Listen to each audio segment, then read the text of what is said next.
ప్రభుత్వ పాఠశాలలను ప్రైవేటు బడులతో పోటీ పడేలా తీర్చిదిద్దుతున్నామని విద్యాశాఖ మంత్రి నారా లోకేష్ స్పష్టం చేశారు. అందుకు అవసరమైన మౌలిక వసతుల కల్పన జరుగుతోందని వెల్లడించారు. వైసీపీ హయాంలో చేపట్టిన నాడు నేడు పనుల గురించి శాసన మండలిలో సభ్యులు చంద్రశేఖర్ రెడ్డి, పర్వతరెడ్డి, కల్పలత, రామచంద్రారెడ్డి అడిగిన ప్రశ్నలకు మంత్రి లోకేష్ బదులిచ్చారు. గత ప్రభుత్వ వైఫల్యాలను సరిచేసుకుంటూ ముందుకు వెళ్తున్నట్లు వెల్లడించారు. నేడులో ఏవైతే 80% 90% కంప్లీట్ అయిపోయినటువంటి స్కూల్స్ మనం అన్ని కోట్ల రూపాయలు పెట్టి డెవలప్ చేసుకుంటే ఈ 2 ఇయర్స్కి వచ్చేటప్పటికి మనం వాటిని పట్టించుకోకుండా ఎక్కడ స్కూల్స్ని అక్కడ వదిలేసిన దానివల్ల ఈరోజు అన్ని కూడా ఇన్కంప్లీట్ ఉన్నందువల్ల పిల్లలు ఇబ్బంది పడుతూ ఉన్నారు. మనం ఏదైతే పర్పస్ అనుకున్నామో ఆ పర్పస్ సర్వైవ్ కావట్లా. వర్క్స్ అన్ని కంప్లీట్ చేయాలన్నది మా రిక్వెస్ట్ అధ్యక్ష. ప్రజాప్రభుత్వం వచ్చిన తర్వాత సుమారుగా 50% అంటే ఇంకా 7,500 కోట్లు ఖర్చు పెట్టాల్సి ఉందనేది అధికారులు నాకు సమాధానం ఇచ్చారు అధ్యక్ష. అంటే నేను స్పష్టంగా అడిగింది ఏంటంటే ప్రతి పాఠశాలని స్టార్ రేటింగ్ ఇవ్వాలి. సుమారుగా 18 అంశాల పైన స్టార్ రేటింగ్ చేశాం అధ్యక్ష. సుమారుగా 40% పాఠశాలల్లో 2 స్టార్ కన్నా తక్కువ ఉన్నాయి అధ్యక్ష, 2 and below అధ్యక్ష. ఫస్ట్ మా ఫోకస్ ఏంటంటే ఎట్లా ఇది ఇంప్రూవ్ చేయాలి, 4 స్టార్ లో ఉన్న వాళ్ళని 5 స్టార్ అయితే తీసుకెళ్ళాలి, 1-2 స్టార్ లో ఉన్న వాళ్ళని ఎట్లా అప్గ్రేడ్ చేయాలని లక్ష్యంతో ఉన్నాం అధ్యక్ష. ప్రధానంగా ఏంటంటే క్రిటికల్ ఇన్ఫ్రాస్ట్రక్చర్ అనేది చాలా ఇంపార్టెంట్ అధ్యక్ష. చిత్తూరులో నేను అనేక ప్రాథమిక పాఠశాలలో కూడా పర్యటించినప్పుడు కనీసం లీక్ ప్రూఫ్ బిల్డింగ్స్ లేవు, ఒక కోట్ పెయింట్ లేదు, అక్కడ బేసిక్ బెంచెస్ ఫర్నిచర్ కూడా లేదు అధ్యక్ష. సో మేము మినిమం స్టాండర్డ్స్ ఏం పెట్టుకున్నాం అంటే లీక్ ప్రూఫ్ బిల్డింగ్స్ ఉండాలా, పెయింటింగ్ పూర్తి చేయాలా, ఫర్నిచర్, వాటర్, టాయిలెట్స్ అందించాలనేది ఒక లక్ష్యంగా మేము తీసుకున్నాం అధ్యక్ష. గౌరవ సభ్యులు చెప్పారు పెండింగ్ వర్క్స్ కొన్ని ఉన్నాయని. అది మా దృష్టిలో కూడా ఉంది, దాంట్లో ఎలాంటి సందేహం లేదు.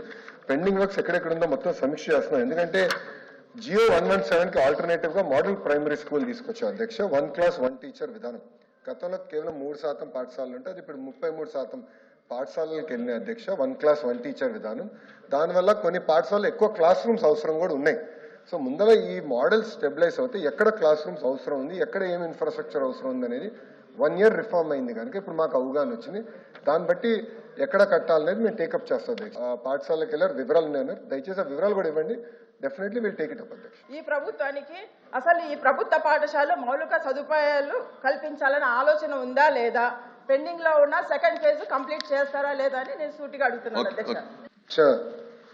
మేడం గారు ఫస్ట్ ఫేజ్ గురించి మాట్లాడారు అధ్యక్ష. నేను అడిగేది ఏంటంటే అంత చిత్తశుద్ధి ఉందంటే పేమెంట్లు ఎందుకు చేయలేదు అధ్యక్ష? పేమెంట్లు చేసేస్తుంటే ఇబ్బంది ఉండేది కాదు కదా అధ్యక్ష. ప్రజాప్రభుత్వ అధికారులకు వచ్చిన తర్వాత 500 కోట్ల రూపాయలు మేము చెల్లిస్తాం కూడా జరిగింది అధ్యక్ష. నేను చాలా స్పష్టంగా చెప్పాను అధ్యక్ష. అద్భుతం, అమోఘం, చాలా అద్భుతమైన రిజల్ట్స్ వచ్చినట్టున్నారు. వాళ్ళు ఎందుకు అధ్యక్ష మ్యాథ్స్ సర్వేలో మీరు పడిపోయారు? నేను సూటిగా ప్రశ్నిస్తున్నాను. ఇక్కడ ఎఫ్ఎల్ఎన్ చూస్తే అధ్యక్ష 84.3% క్లాస్ 3 పిల్లలు, 62.5% క్లాస్ 5 పిల్లలు, 47% క్లాస్ 8 పిల్లలు అధ్యక్ష. సెకండ్ క్లాస్ టెక్స్ట్ బుక్స్ చదవలేకపోతున్నారు అధ్యక్ష. It is a fact. Second class text books చదవలేకపోతున్నారు. అందుకే ఏఐ టూల్ వాడి గ్యారంటీడ్ ఎఫ్ఎల్ఎన్ బేస్డ్ ట్రైనింగ్ చేయాలి. ఎక్కడైతే ఫోకస్ గా ఏ సబ్జెక్ట్ లో వీక్ ఉన్నారో దానికి ఇంటర్వెన్షన్ చేయాలనే లక్ష్యంతో వెళ్తున్నాం అధ్యక్ష. యాక్ట్ చట్టం 12(1)C వల్ల ఈ పేద విద్యార్థులంతా కూడా మొట్టమొదటి గవర్నమెంట్ సీట్లు ఫిలప్ కావాలి, తర్వాత ఎయిడెడ్ సీట్లు ఫిలప్ కావాలి, తర్వాత ప్రైవేట్ సెక్టర్లోకి పోవాల్సిన అవసరం ఉంది. ఈ చట్టం వల్ల మనకు గవర్నమెంట్ పాఠశాల నుంచి ప్రైవేట్ పాఠశాలలోకి పోవడం, అది కూడా మనం ఫీజు రియంబర్స్మెంట్ ఇస్తున్నాం అధ్యక్ష. వాళ్ళకి ఫీజు రియంబర్స్ ఇచ్చి మనం పంపించాల్సిన ఇబ్బంది కలుగుతుంది అనేటటువంటి ఉద్దేశంతో ఈ చట్టాన్ని తమిళనాడు తర్వాత తెలంగాణ ప్రభుత్వాలు పక్కన పెట్టడం జరిగింది. కాబట్టి ఈ చట్టాన్ని పునర్పరిశీలించి దీన్ని పేద విద్యార్థులకు అందరికీ గవర్నమెంట్ స్కూల్లో ఉండేట్టుగా న్యాయం చేయవలసిందిగా నేను మినిస్టర్ గారిని కోరుతున్నాను.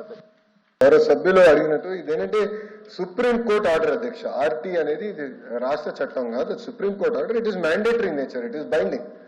ఒక రాష్ట్రం అమలు చేయలేదు, ఒక రాష్ట్రం చేసినది కాదు, it is binding in nature అధ్యక్ష. మాకు అవకాశం లేదు. నేను బలంగా నమ్మేది అధ్యక్ష, మేము పంపించామనేది కాదు, పోటీ పడతాం. ప్రభుత్వ పాఠశాలలు ప్రైవేట్ పాఠశాలలతో పోటీ పడాలి. పోటీ పడాలంటే ఇన్ఫ్రాస్ట్రక్చర్ తీసుకురావాలి, ఉపాధ్యాయులు నియమించాలి, 1 class 1 teacher తీసుకురావాలి, లెర్నింగ్ అవుట్కమ్స్ లో మెరుగుపరచాలి.